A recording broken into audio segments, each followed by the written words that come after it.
Yun po natin yung mga napag-aralan po natin last week, kung bakit po natin mapagkakatiwalaan ng salita ng Diyos. But before that, may I invite you again to please pray with me. Father God in heaven, thank you, Lord, for this moment, this day that you have given to us. Thank you for who you are in our life.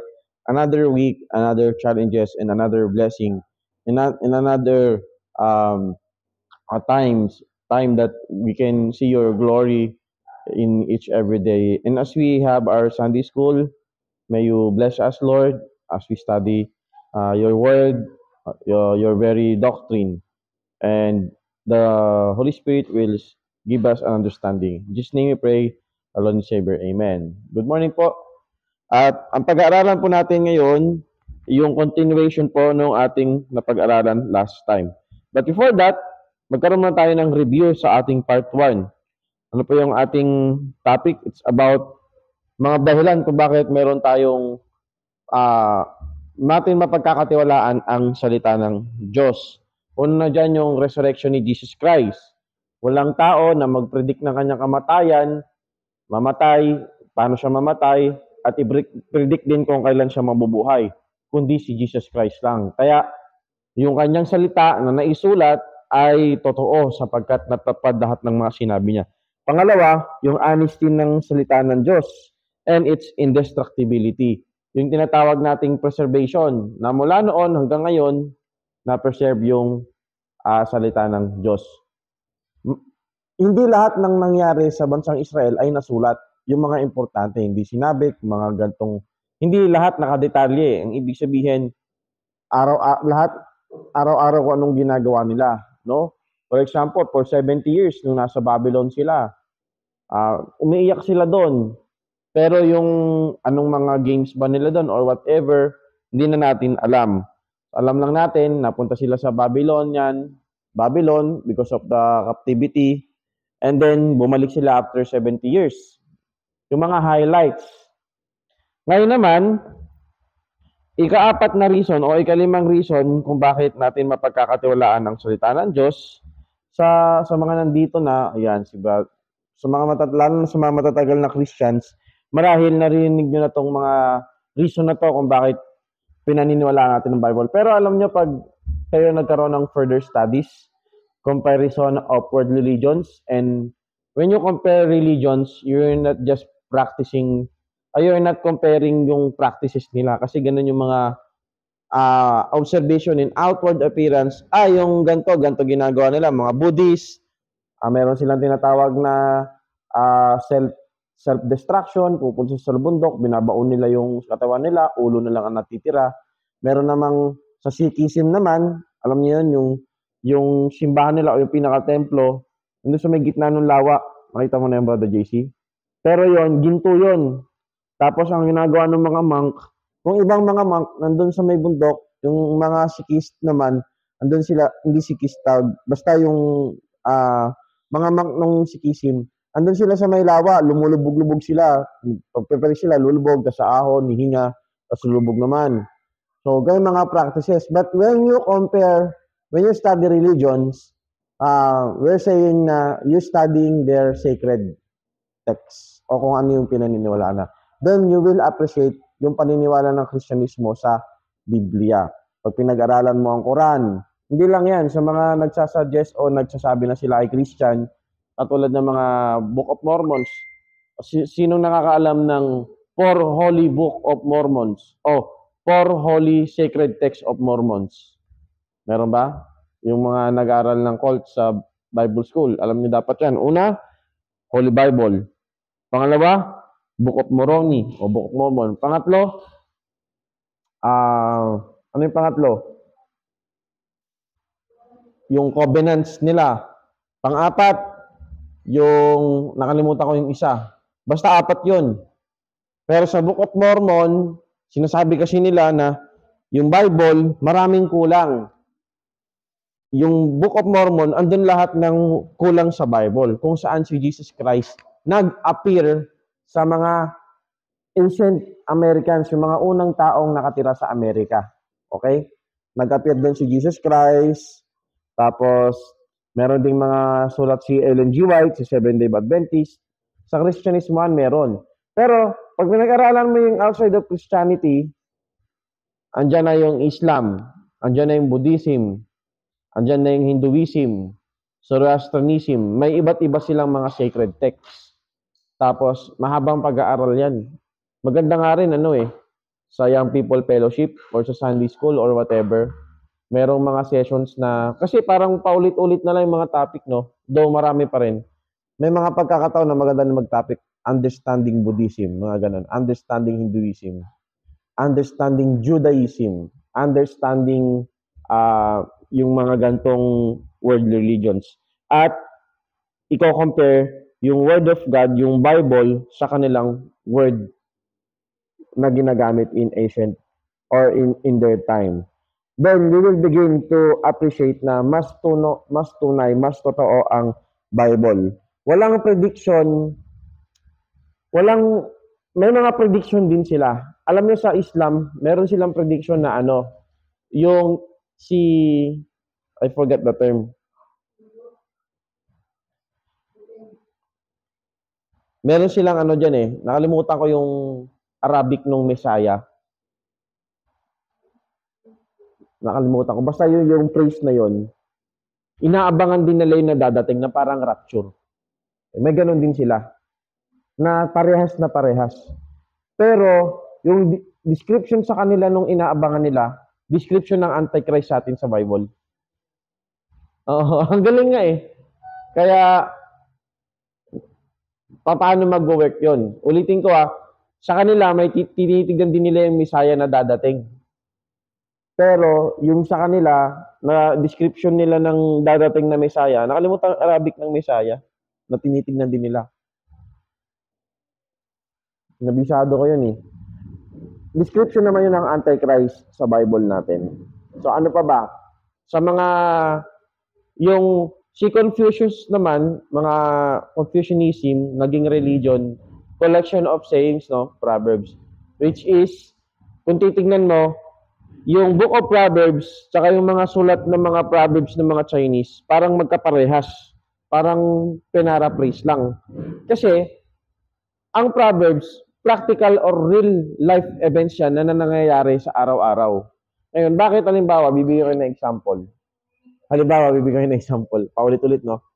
Yung, let's say, ang Japan. Okay? Wala silang Diyos. Or, meron silang Diyos, iba yung Diyos nila. Pero bakit? Materially, regulated, masisipag sila. Yun yung word, masisipag sila. Alam niyo kung bakit? Kasi sinabi na rin yun sa Bible. Sa Proverbs na kapag itong taong to, generally yan hindi lang sa mga Christian, kapag masipag ka, ito yung mangyayari sa'yo. Kaso nga lang sa Japan, nasobrahan. Mas matter sa kanila ang trabaho, ang kasipagan sa pagtatrabaho kaysa sa pamilya nila. Diba? Work. Kaya maganda talaga sa bansa nila. Kasi yung kasipagan. So yung application ng salita ng Diyos, kapag ang isang country na kahit hindi alam ang Panginoon, ginagawa nila yung application na yon, yung concept na yon, nabibless sila doon. Ganun yung magiging result. Okay? Number 5. Dito na tayo sa ating lesson. The Bible's truthfulness proves that it is the Word of God. Anong ibig sabihin nito? Parang, report to ni Harvey, yung Bible and the Science. Pero dapat, sa reporting, mas exhaustive. Ito kasi, scratch lang No? Magbigay dito ng example. The earth is hung upon nothing. Ulitin natin. Noong ancient time, mga paniniwala na ang mundo hawak ni Hercules, na ang mundo nasa ibabaw ng turtle, na ang mundo nasa ibabaw ng isang hayop or whatever, na ang mundo flat, nung time ni Magellan. Pero, noon pa man, sinabi na ng Job 26 na the earth is hung upon nothing. Hindi na natin babasahin. So, paulit-ulit na to Ito, the air has weight. The weight of the winds in Job 28:25. The 7th century, Galileo discovered that the atmosphere has weight. The weight of the winds controlled the worldwide air mass movement that transport the waters evaporated. from the oceans in the continents. Kumbaga sa madaling, para mas maunawaan natin, yung konsepto na ang hangin ay merong bigat. Isipin mo na lang yung, kung hindi ako nagkakamali, yung sukat ng, parang in simple terms na mas maunawaan natin, yung sukat ng hangin sa loob, yung pressure ng hangin sa loob ng gulong. Ganun.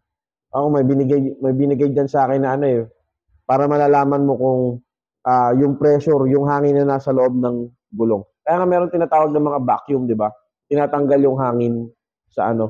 Kaya napanood din ng experiment na ano, kapag ang balahibo at ang apple, sabihin natin 10 feet, ganyan. Hinulog mo, ano unang babagsak? Yung apple. Yung balahibo, matagal yan. Pero alam nyo ba, pag tinanggal mo ang hangin sa loob ng vacuum, ang balahibo at ang apple sabayan babagsak. Bakit? Kasi walang hangin. Yan, humangin na, kaya pala maalikabok sa church. Humangin na pa. Yan. Hindi natin maano kasi nagko-construct tayo, ganyan talaga. Kaya yung piano dapat laging, yung piano, yung laptop, lahat dyan dito sa gilid, importante yun nandyan. Upuan kahit maalikabukan yan, matagal masira yan. Pero yung mga nandito, makapasok ang alikabok dyan. Yan. Kasi wala nang hangin sa loob ng vacuum. Okay? The amazing balance of the atmosphere and hydrosphere. Ito, sabi ni Henry Morris, planet Earth is uniquely designed for life and atmosphere. Ito, report naman to ni Kuya Ramil. Privileged Earth, hindi amazing Earth ha. Privileged Earth. Kasi, sabi niya, Brad, ano ba ulit yung report ko? Amazing Earth? Hindi, Privileged Earth. Amazing Earth, si Ding Dong Dantes yun. Privileged Earth. Okay? So, another example is, good morning po.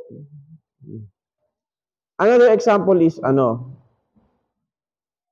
yung tubig sa dagat. Akala lang natin, wala silang alon lang sila ng alon, wala silang pinupuntahan. Pero sa Bible, sa Book of Job din, dapat maganda ma-report mo din to, Brother Harvey. Hindi lang yan yung parang walang ways or highways o yung basta bigla parang tubig nilagay mo sa planggana, ganon na naman. Ganun mo lang. Hindi ganon, nagwo-works ang ocean sa buong mundo. Merong dinadaanan talaga yung tubig, nagfo-flow yan. Meron silang circulation talaga, na consistent yun. Sino ang nakadiscover yan? Si Brother Harvey din na magsasabi nun. Kaya, sa report niya, nako, mataas na expectation sa'yo. Okay? Ano pa? Ito naman, report naman ni Sister Princess. Thermodynamics. First law, tsaka second law. Sinabi din yan sa Bible, na lahat nagde-deteriorate. Diba? Hindi tayo pa-evolve ng pa-evolve. Pa-devolve ng pa-devolve. Good morning. Good morning. Another one is, the Bible honestly prove that it is the Word of God. Ano tong honesty? Halimbawa, susulat ako, kung magpapa-impress ako sa sarili ko, susulat ko yung talambuhay ko, hindi ko isusulat yung mga bagay na pangit sa akin. Tama? Kung si Brother Harvey, si Brother JC, papabahuhin ko siya sa mga tao, susulat ako ng libro tungkol sa kanya, hindi ko isusulat yung mga bagay na pangit sa kanya. Ano yon? For example, si Brother JC ay hindi nanlilibre, madamot. Kunyari lang, Brad, ha? Si Brother JC ay hindi nanlilibre ng coke pagtas ng service. O kaya si Brother Harvey naman. Si Brother Harvey ay mahirap mautusan. Hindi ko yun isusulat. Okay? Ang isusulat ko, yung mga magandang bagay tungkol sa inyo. Ang Bible, hindi ganun. Honest ang Bible, sinulat niya yung mga frailties, flaws, errors. Katulad na lang imagine mo si si sino ang nagsulat ng Pentateuch? Si Moses. Tama? But writing the chapter 3 and chapter 4 of the book of Exodus, do you think masaya siya na sinusulat niya yun? What is all about? What is written in Exodus 3 and 4? His excuses not to following God. Ano yung mga excuses na? Abangan natin sa preaching pag ako yung mag-preach ulit, Teacher Grace. Siya nagsulat nun. Parang, kung siya, pambira, dali ako dito, hindi ko to isusulat. Pero hindi, isinulat pa rin ni Moses yung totoong nangyari. Kaya yung sasabihin ng mga dating daan na naglolo ko yung second screen. Mga sasabihin ng dating daan na ganito, ganyan. Hindi salita ng Diyos lahat ng nakasulat sa Bible kasi iba, salita ni Satanas. Ilang percent na lang ilang percent masasabi natin na ang Bible ay salita ng Diyos? Kung yung salita ni Satanas, salita ng tao, salita ng ganyan, ay hindi salita ng Diyos. Halimbawa, si Apostle Paul, ilang books ang sinulat ni Apostle Paul sa New Testament? 13 books, if I'm not mistaken. Diba? Romans, 1st and 2nd Corinthians, ano pa? Galatians, Ephesians, Philippians, Colossians, Timothy, Philemon, 2 Timothy, tapos 1st and 2nd Thessalonians, ano ba yung isa? Titus, 13. Kung siya pa yung nagsulat ng Hebrews, 14. Puro salita yun ni Paul. Salita yun ni Apostle. So if you're going to be consistent that if it's word of Satan and word of a man, then the Bible is not really the word of God. Kung magiging consistent tayo doon. Patayin nga muna, kapatid, yung second screen. Naglolo ko yun. Tatampo siguro. Siguro, kailangan niya daw punasan. Mamaya, pag napunasan yan. Next. The Bible's indestructibility proves that it is the... wait lang ha. Kaklaruhin ko ulit ha. Si Jonah, Book of Jonah, sino sumulat? Baka si Jonah din. Hindi alam kasi question mark. Sabi ng textual criticism. That's a big word as you study the Bible. Sa textual criticism, hindi alam kung sino sumulat. Pero kung si Jonah sumulat nun, lahat ng pagrereklamo niya, sinulat niya. So, kung magsusulat ka ng patungkol sa sarili mo, at gusto mo lang lukuhin yung mga tao, susulat mo talaga yung mga magaganda. Pero hindi, bakit sinulat niya yung pagrereklamo niya? Lahat na lang ng pang-aapi sinulat niya. Kasi nga, honest ang Bible. Gets nyo? Okay? Sino pa? Si David, writer, author. Sinulat niya yung Psalms. Kita mo, Psalms 51. Anong content nun, if I'm not mistaken? Yung kanyang confession sa Panginoon. Alam nyo, napakahirap pag meron ka ng sikat ka na, mayaman ka na, may title ka na, yung magsalita ka ng sorry. Minsan, tayo nga, nakagraduate lang tayo, hindi na tayo nagsosorry. Pero si David, matindi yung explanation niya sa kanyang pagsosorry sa Panginoon. Kita niyo yun? Talagang, Lord, restore the joy of my salvation. Tayo, Brother Marion, pag naligtas tayo, yung kaligtasan na binigay ni Lord, hindi na mawawala yun. Pero, yung kaligayahan ng pagiging isang Kristiyano, nawawala yun. Kasi nga, na-hurt mo yung Panginoon. At pag na-hurt natin ang Panginoon, na-hurt din natin yung sarili natin. Next. Last, the Bible's indestructibility proves that it is the Word of God. Sa madaling salita, yung paano preserve yung Old Testament at New Testament. Ngayon, magkaiba yung preservation or canonization ng Old Testament at New Testament. Medyo pang seminary level of discussion to, pero bear with me muna. Sa Old Testament, how it preserves, no question. Why? Because the scribes and the scribes in the New Testament and the Old Testament is very different. Yung scribes sa Old Testament, they're just copying, preserving, copying, keeping. But the scribes in the New Testament, they're not just copying and preserving, they're also interpreting. And they're also a religious and political group. So magkaiba yung scribes dito, magkaiba yung scribes sa New Testament. Yung scribes sa Old Testament, sila yung nag-preserve na nagka-copy and keep ng Old Testament, and in their group, meron pang tinatawag na mga meticulous groups of the scribe. We call it Masoretes. Sabihin nyo nga Masoretes. Masoret, parang mason, di ba mason? Yung mga Masoret, Brad, yan talaga yung matitinding meticulosong kahit pronunciation, kahit isang kudlit ang magkamali, pupunitin nila yan. Yung mga scribes, babaguhin nila, susunugin nila yan. So, yung pagkakapreserve ng Old Testament, no question. Pero yung preservation o yung canonization and preservation ng New Testament, marami ang nagsasabi na, ay ito, lost, may makita ka dyan ng mga books, lost books of the New Testament. Maraming ganyan sa internet. Okay? Missing books of the New Testament. Ay, hindi to sinama kasi ganito, ganyan. Marami. Pero, bagamat ganun, makikita pa rin natin na ang Bible, ang New Testament, consistent, inalagaan. Ang mga church fathers, apostles, church fathers o mga first century Christian, second century Christian, third century Christian, hanggang sa atin, iningatan yung salita ng Diyos. At, mind this, hindi Roman Catholicism ang gumawa ng Bible.